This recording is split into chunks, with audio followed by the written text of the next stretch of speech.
खरंच कार्तिकी माझ्यासाठी आली आहे असं त्याचं मन त्याला वारंवार निष्ठून सांगत होतं. सगळीकडे चैतन्य पसरवत आयुष्याचा कोपरा ना कोपरा सुखाने भरत चालली होती ती जणू. आपण ऐकत आहात फील माय लव्ह या कथेचा पुढचा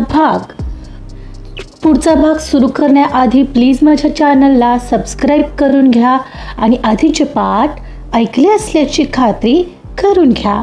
चला सुरुवात करते. फील माय लव्ह भाग 25. ती जेवणाची प्लेट घेऊन त्याच्या समोर येऊन बसली आणि त्याला भरवू लागली.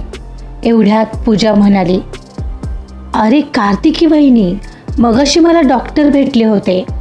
दादाचे रिपोर्ट आले आहेत असं सांगत होते, सो त्यांनी तुला बोलावलंय. ओ हो का? अरे हो, मी विसरलेच. काल म्हणाले होते मला ते तसं. पूजा प्लीज तू भरवतेस का पार्थला?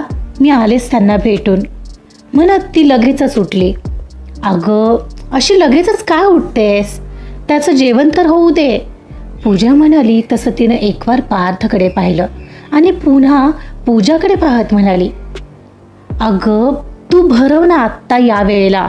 मी भेटून आले त्यांना, ते जास्ती महत्त्वाचं आहे.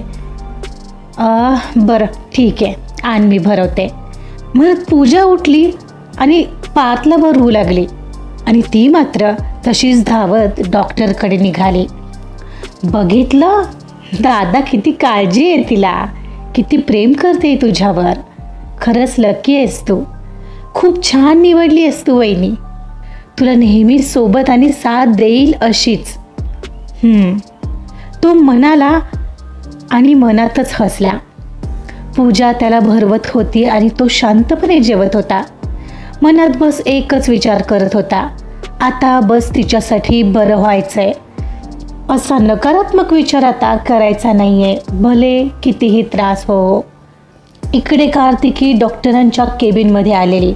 डॉक्टर आत नव्हते, पण त्यांची वाट पाहत खुर्चीवर बसून होते. काहीच वेळात डॉक्टर त्यांच्या केबिनमध्ये आले. मिसेस कार्तिकी आलात? बरं झालं. हे बघा, हे आहेत पार्थचे रिपोर्ट. खरं सांगायचं तर तो ट्रीटमेंटला अगदी व्यवस्थित रिस्पॉन्स करतोय. तर हा त्याचा आधीचा MRI आहे आणि हा कालचा. फरक तर साफ दिसतोय. आता फक्त पुढचा 1 आठवडा त्याला सेम ट्रीटमेंट द्यावी लागेल, म्हणजे त्याच्या ट्यूमरची साईज आणखीन घटेल. बरं ठीक आहे. आणि हे बघा कार्तिकी, त्याची ट्यूमर साईज योग्य प्रमाणात घटली की त्याच्याबरोबर 1.5 महिन्यांनी आपल्याला त्याची एक छोटी सर्जरी करावी लागणार आहे. ठीक आहे, पण त्यात काही काळजीचं कारण नाही आहे ना? म्हणजे 100% शुअर तो ठीक होईल ना? नाही, अजिबात काळजीचं कारण काहीच नाही आहे. तो अगदी पहिल्यासारखा ठीक होणार. बिकॉज खरंच अगदी वाटलं नव्हतं इतका चांगला रिस्पॉन्स दिला आहे त्याने ट्रीटमेंटला. Okay, thank you. मग ठीक आहे, ती खुश होऊन बोलली. आणि ही सर्जरी भारतात सुद्धा होऊ शकेल ना? हो, मी तेच सांगतो मिसेस कार्तिकी. मी Roswell Park Cancer Institute of न्यूयॉर्कमध्ये एक डॉक्टर आहेत मिस्टर जॉन, त्यांच्याशी बोललो आहे. ते माझे चांगले मित्र आहेत. माझ्या एका शब्दावर ते पार्थची सर्जरी करण्यासाठी इंडियात येणार आहेत. सो सगळं व्यवस्थित होत आहे. फक्त पुढच्या आठवड्यात पार्थचा या ट्रीटमेंटलाही सेम रिस्पॉन्स असायला हवा आहे आणि ही तुमची जबाबदारी आहे. हो डॉक्टर, डेफिनेटली असाच रिस्पॉन्स राहील. तुम्ही सर्जरीसाठी ही तयारी सुरू करा. आम्हाला पार्थ बरा झालेला हवा आहे. प्लीज पैशांची काही काळजी करू नका. थँक्यू सो मच म्हणत ती तिथून धावतच त्याच्या रूमकडे निघाली. धावतच आत आली आणि पार्थला पाहून गोड हसली. काय झालं वहिनी? काय म्हणाले डॉक्टर? पूजाने विचारलं, पण तिनं त्यावर काही बोलणं टाळलं. एक्साइटमेंटमध्ये तिला कुठून सुरुवात करावी हेच समजत नव्हतं. ती आली आणि तिथेच बाजूला असलेल्या बेडवर बसली आणि तिचा चेहरा दोन्ही हातात लपवला. बहुतेक ती खूपच भावूक झाली होती. कार्तिकी बोल ना, काय झालं? पार्थही काळजीने विचारू लागला.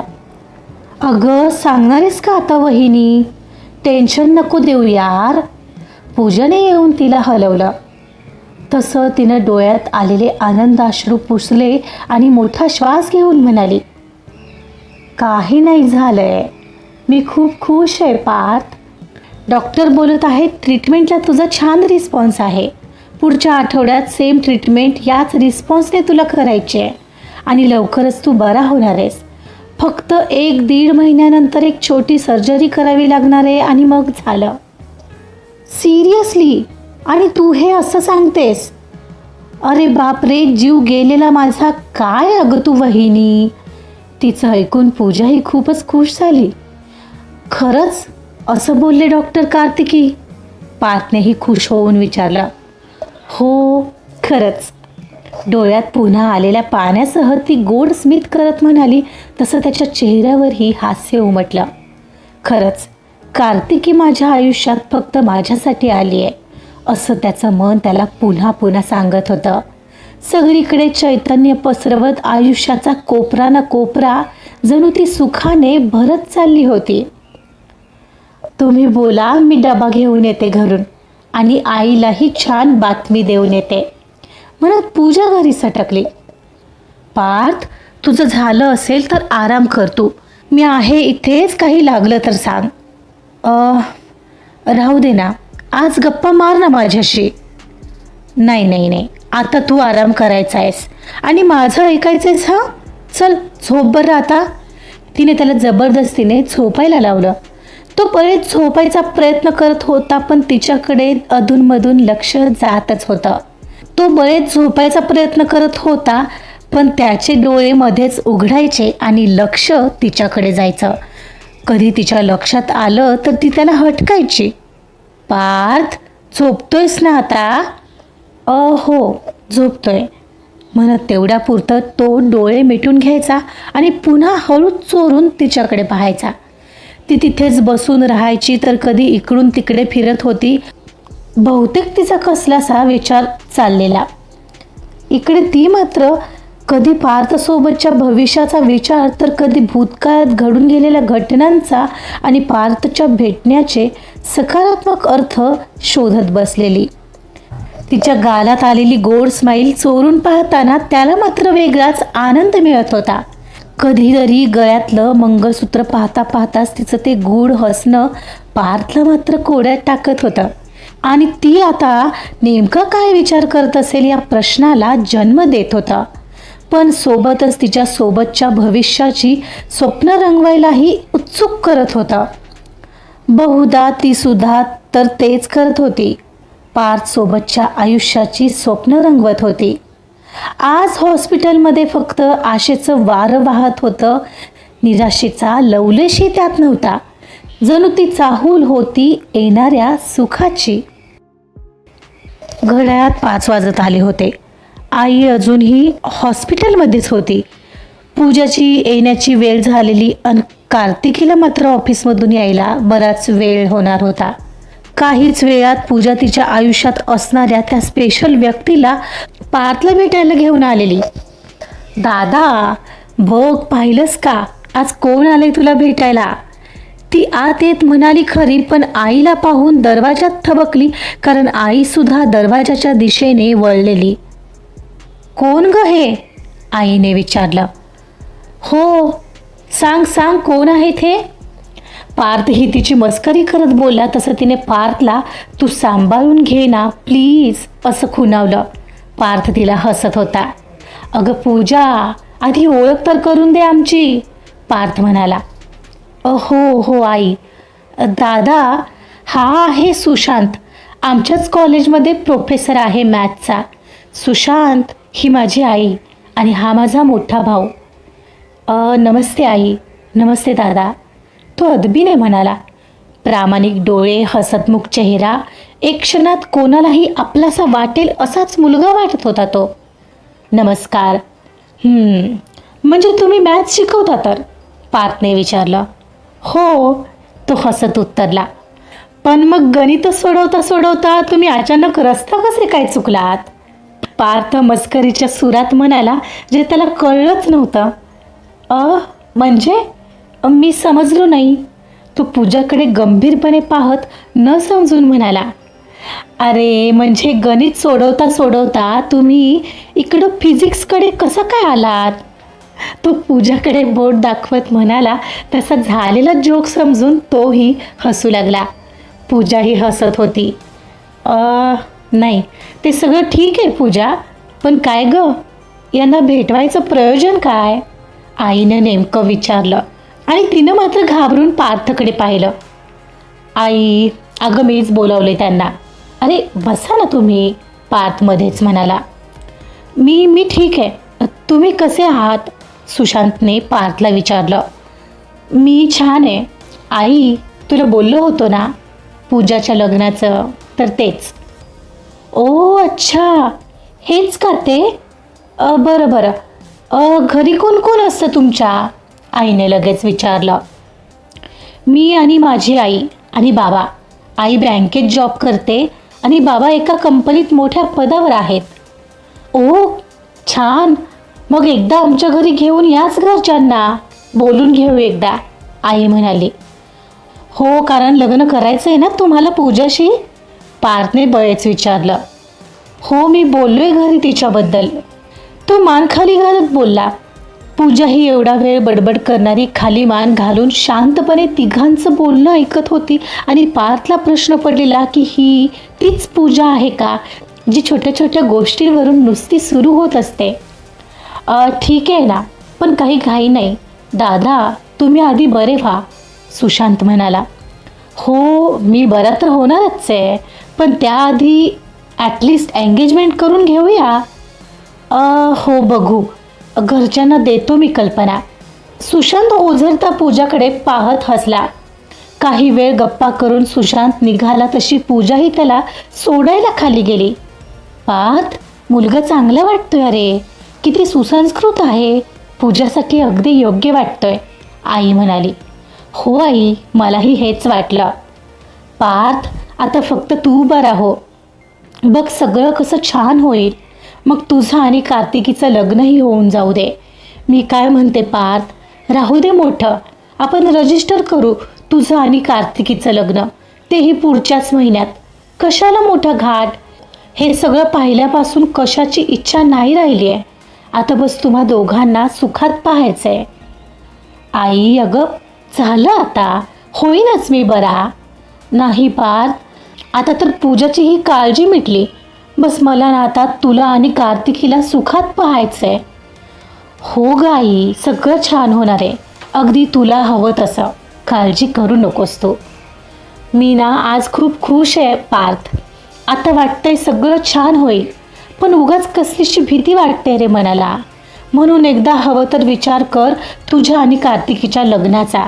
हां, आई समजावत म्हणाली. बरं ठीक आहे, तिच्याशी बोलतो मी.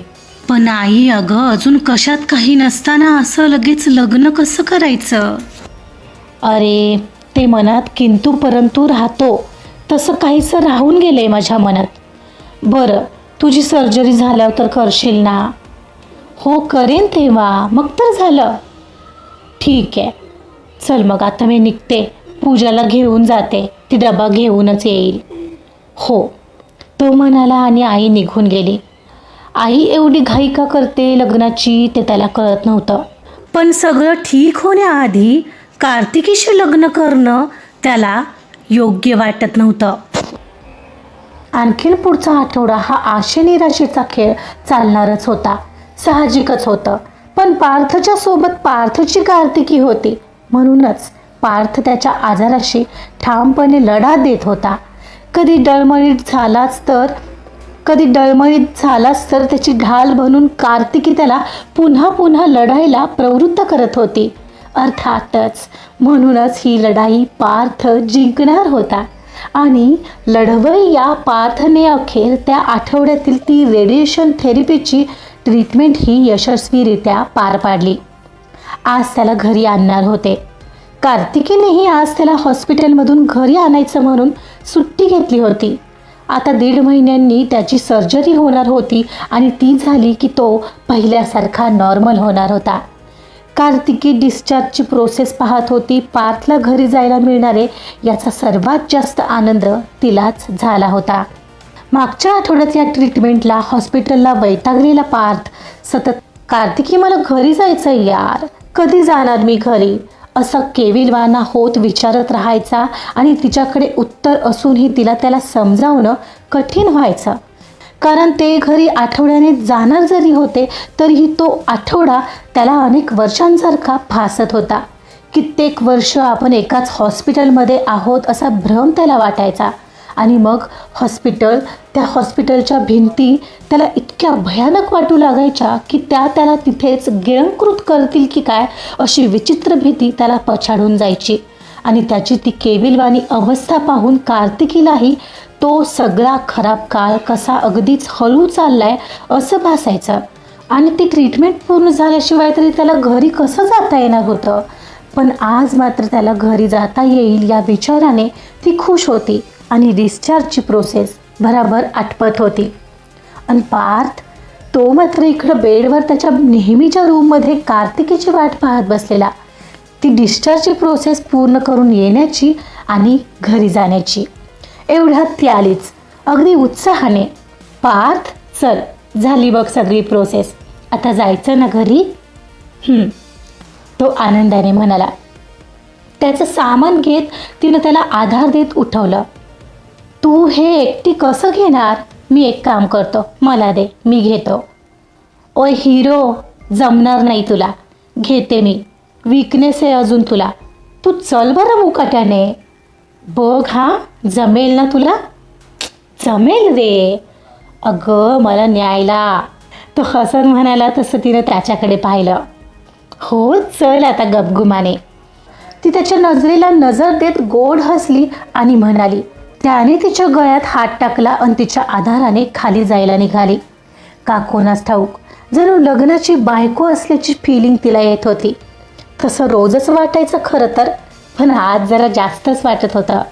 खरं तर लग्न न करताही सगळंच तर ती करत होती, कसलीही अपेक्षा न करता. आता मात्र तिच्याशी लवकर लग्न करावं असं मनात येत होतं पार्थच्या. तिच्याबद्दल वाटणारं प्रेम आणखीन उभाळून येत होतं. ते दोघंही लिफ्टने खाली आले. खाली आल्यावर तिने कॅब बुक केली आणि कॅब येण्याची वाट पाहू लागली. आज त्याची नजर तिच्यावरून हटतच नव्हती.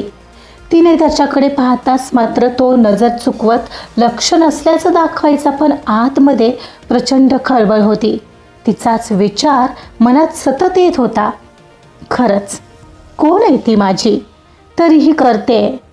प्रेम अनोळखी माणसालाही किती सहज आपलंसं बनवतं, अगदी कसलीही अपेक्षा न करता. पण यार, आता तिला तिचा अधिकार द्यायला हवा. तिला पाहताना त्याचा श्वास त्याला उगाचच जडवल्यासारखा वाटत होता, कारण मनात येऊनही अनेकदा त्याने तिच्याबद्दल वाटणाऱ्या भावनांना आवर घातलेला नव्हे, आवर घातलेला आणि घालत होता. ती सुद्धा तर तसंच वागत असेल. कारण काय तर त्याचा हा आजार. कितीच विचित्र आणि आगळं वेगळं प्रेम होतं दोघात. दोघं जवळही होते, दोघांचं एकमेकांवर प्रेमही होतं, प्रेमाची कबुलीही तर झाली होती, पण तरीही एक अंतर दोघांना वेगळं ठेवून होतं. फक्त लग्नाचं बंधन नसल्याने दोघंही जाणीवपूर्वक दूर होते. शिवाय निमित्त होतं या आजारपणाचं. प्रेम इतकं सोपं नसतं. खरंच प्रेम इतकं सोपं नसतं. म्हणतात ना, ये इश्क नहीं आसा, बस इतना तो समझ लीजिए, एक आग का दरिया है और डूब के जाना है. एकमेकांच्या जवळ राहून तर मनातील भावना मनातच दाबणं तर आणखीन कठीण. आयुष्याच्या प्रत्येक टप्प्यातून पार पडताना अशी ठामपणे साथ देते ते खरं प्रेम, जे कार्तिकी करत होती आणि पार्थ ही तर करत होता.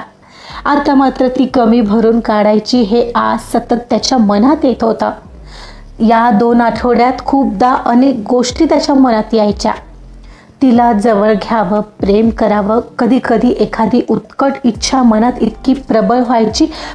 पण त्याच्या ट्रीटमेंटमुळे होणारा त्रास केस तर डोक्याचे गेलेच होते, पण आयब्रोजचे सुद्धा गेलेले.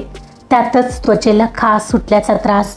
मग ती त्रास त्याला होऊ नये यासाठी जाणीवपूर्वक दूर राहायची आणि त्यालाही काही ऑप्शन नव्हता.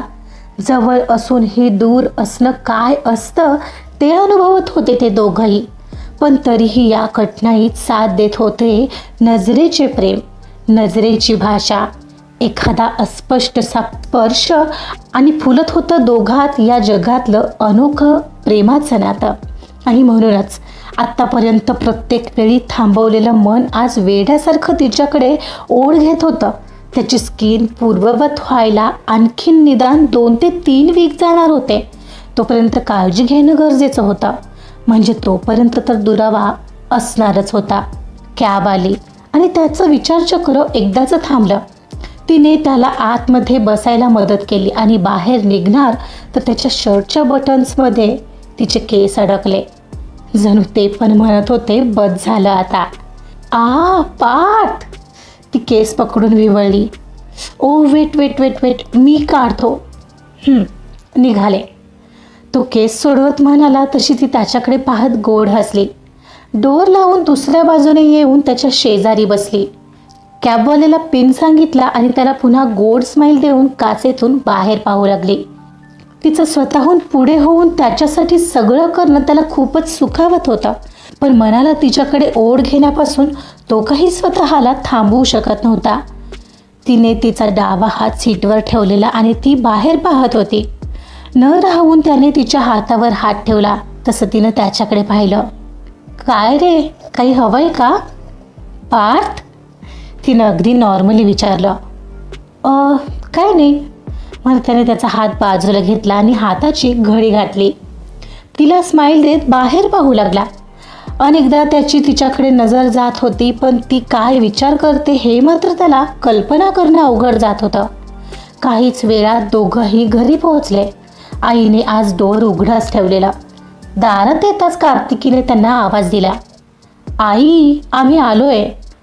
हो आले, तुम्ही तिथंच थांबा, आईने आतून सांगितलं आणि येताना औक्षण करायला ताट घेऊन आली. अगं आई, हे कशाला? मी थोडी ना युद्धावर गेलो होतो, पार्थ हसत म्हणाला. हो, युद्धच होतं ते, आणि ते निम्म अधिक जिंकून आलायस तू, हो की नाही कार्तिकी? आई म्हणाली. हो ना, युद्धापेक्षा काही कमी होतं का? म्हणून हे गरजेचं आहे Parth. You are great warrior, ती म्हणाली. चल ये आत ये आता, आई म्हणाली. आज जाताना बाजूला काढलेल्या रांगोळीकडे त्याचं लक्ष गेलं. वेलकम माय स्वीट ब्रो असं काहीसं लिहिलेलं. हे काम पूजाचं असणार नक्कीच. न सांगताच त्याच्या लक्षात आलं. अरे काय तुम्ही दोघी, आणि पूजा कुठे ग? ती का नाही थांबली? आहे रे आतमध्ये, किचनमध्ये आहे, तुझ्यासाठी काहीतरी स्पेशल बनवते आहे, आई म्हणाली. पण काही म्हणाई, आज खूप बरं वाटते. आता मला नाही जायचं कधीच हॉस्पिटलमध्ये. नो वे, असं वाटते किती महिन्यांनी घरी आलोय. तो घरभर नजर फिरवत म्हणाला. त्याच्या नजरेत खुशी होती, आनंद होता, खूप काही होतं. आपल्या घरी परतण्याचं ते सुख तो शब्दात सांगू शकत नव्हता, जे त्याच्या डोळ्यात तरळलेल्या पाण्याने नक्कीच आईला आणि कार्तिकीलाही जाणवलं. आई, तुम्ही बसा पार्थसोबत, मी किचनमध्ये पाहते पूजाला काही हेल्प हवी का? म्हणत कार्तिकी किचनमध्ये निघून गेली. थोडी थोडी तीही शांत वाटत होती मघापासून. पार्थ, कार्तिकीने खूप केले रे तुझ्यासाठी, आणि करते. मला वाईट वाटतं तिचं. तिच्याऐवजी कोणाला जमलं असतं का माहीत नाही, पण म्हणून म्हणते आता कर ना लग्नाचा विचार. हो आई, मीही तोच विचार करतोय, पार्थ म्हणाला. आज कार्तिकीसोबत बोलायचं असं ठरवत होता तो. तिचं असं अगदी शांत राहून सगळं करणं उगाच त्याच्या मनात प्रश्न निर्माण करत होतं. कदाचित आई तिचाच विचार करून लग्न करा बोलत असणार. आता त्यालाही असंच वाटत होतं. काही वेळ गप्पा करून आई पार्थला घेऊन त्याच्या रूममध्ये आली. पाहतो तर रूम अगदी नीटनेटकी ठेवलेली. कार्तिकीचं सामानही त्याच रूममध्ये दिसत होतं. आई, हे काय ग? अरे मीच म्हणाले होते तिला की पार्थच्याच रूममध्ये तुझं सामान ठेव आणि इथेच राहा. बघ कशी ठेवली आहे तिने रूम. तरी आंघोळीपुरतीच घरी येत असायची बरं का. हो, तो रूमवरून नजर फिरवत म्हणाला. जणू तिचा फिरलेला हात त्याला प्रत्येक गोष्टीत स्पष्टपणे जाणवत होता आणि गालात उगाचच गोड स्माईल येत होती. आणि हो, करू थोडे दिवस ॲडजस्ट, रात्रीचं पाहू काय ते नंतर, पण आता फ्रेश हो आणि कर आराम. तुला जेवण इथंच पाठवते. अहो आई, ठीक आहे, पार्थ म्हणाला. म्हणत आई निघून गेली तसा तो हळूच उठला. कपाटाजवळ आला. कपाटाचा ड्रॉवर उघडला आणि पहिलं ते इयरिंग एका डबीत ठेवलेलं ते पाहायला आला. पाहतो तर ते तसंच डबीत होतं. त्याने ते हातात काढून घेतलं. पहिल्या इतकंच त्याचं अप्रूप अजूनही वाटत होतं. तसूभरही कमी नाही, पण आज तिची वस्तू तिला द्यायची असं काहीसं ठरवत त्याने ते हाताच्या मुठीत लपवलं. आता फक्त ती समोर यायची तो वाट पाहणार होता. आजचा भाग इथंच संपलेला आहे. पार्थने निम्मी लढाई तर जिंकली आहे. बघूया कार्तिकी का नाराज असेल. तुम्हाला काय वाटतं? ती का शांत झाली असेल? आणि पार्थ आता तिला बोलतं करेल का? तिला जेव्हा इयरिंग देईल तेव्हा तिला काय वाटेल? बघूया पुढच्या भागात. जाणून घेण्यासाठी ऐकत रहा फील माय लव्ह. कथा आवडत असेल तर प्लीज लाईक करा, सबस्क्राईब करा आणि शेअरसुद्धा करा. Thank you so much.